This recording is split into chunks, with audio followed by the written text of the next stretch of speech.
అందరికీ జేబీఎం. నేను Rajesh Mahasen. Welcome to Mahasen media. Chandrababu Naidu గారి మీద 3 సార్లు హత్య ప్రయత్నం అటాక్ జరిగింది. ఒకటి ఎర్రగొండపాలెంలో, 2 అంగాళంలో, 3వది ఆయన ఇంటి మీద. 3 సార్లు బీభత్సమైన అటాక్, 200-300 మంది అటాక్ చేశారు. ఈయన ఎప్పుడైనా మాట్లాడాడండి పెద్ద ఆయన? లేదు. పవన్ కళ్యాణ్ గారిని వైజాగ్లో ఉక్కిరి బిక్కిరి అయిపోయాడు.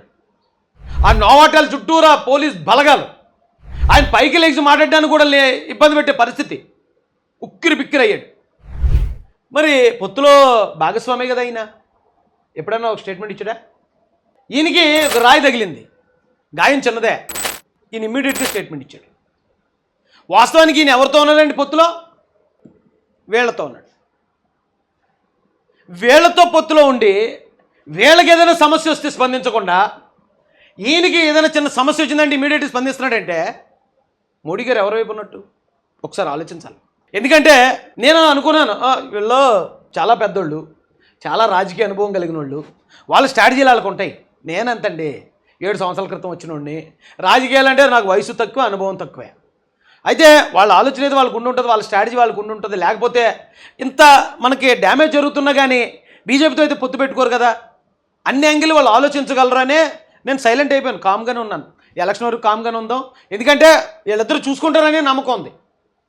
కానీ ఎక్కడో తేడా కొడుతుంది. స్థానికంగా ఎవరిని అడిగినా నెగిటివ్గా చెప్తున్నారు. క్రిస్టియన్ కానీ ముస్లిం కానీ, మరే కాదురా మరి జగన్మోహన్ రెడ్డి కూడా ఇంతకుముందు బీజేపీతో ఉన్నాడు కదా అంటే ఆయన ఏదో చాటుని ముట్టున ఉన్నాడు. వీళ్ళైతే డైరెక్ట్గా తీసుకొచ్చారు. ఇక అమిత్ షా చూడు ఇప్పుడు ముస్లిం రిజర్వేషన్ రద్దు చేస్తాను అంటున్నాడు, రేపు క్రిస్టియన్స్ కొన్న ఓటు రద్దు చేస్తాను అంటాడు, ఎల్లుండి మేము ఎస్సీల మీద ఇది అంటాడు. ఈ టైప్ ఆఫ్ ఇది బలంగా వెళ్ళిపోతుంది.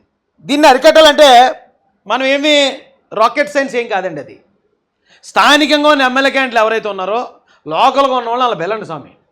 వాళ్ళని పిలిచి ఏంటి మీ సమస్యలు ఏంటి, ఒకవేళ బీజేపీ వాళ్ళు మీకు ఏమైనా అనుమానాలు ఉన్నాయా ఉంటే మీకు మేము కదా గ్యారంటీ, ఇక్కడ టీడీపీ జనసేన మీకు గ్యారంటీ.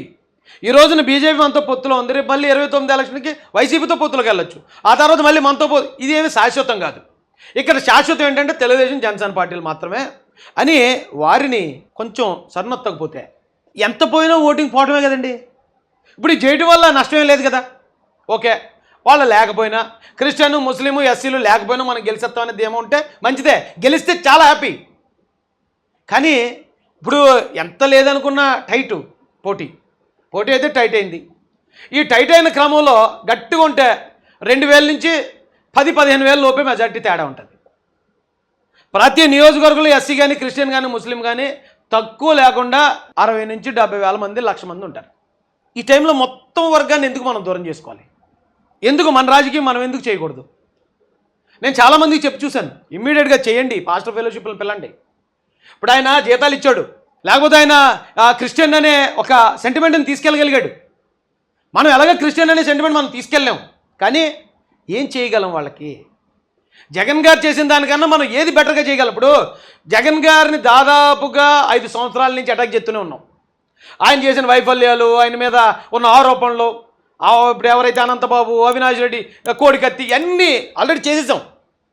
ఇక ఇప్పుడు చేయాల్సింది ఎవరైతే గ్రూపులు ఉన్నాయో ఆ జనాలకు మనం ఏం చేయగలమో చెప్పడమే.